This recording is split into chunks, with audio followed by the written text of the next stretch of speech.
This is the brief on why ancient Egypt eventually fell. So, ancient Egypt's final millennium is this really fascinating story.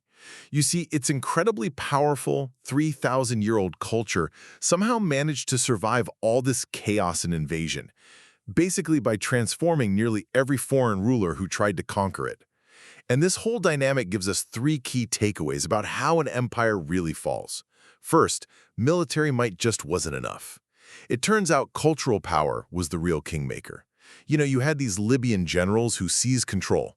They acted like pharaohs, they commissioned all this gold stuff, but their adoption of Egyptian customs, it was totally superficial, so they just couldn't unite the country.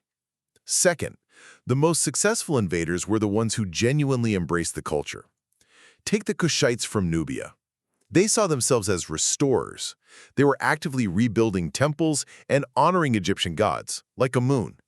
They were, in a way, more Egyptian than the Egyptians themselves. Finally, the ultimate fall came from a 1-2 punch.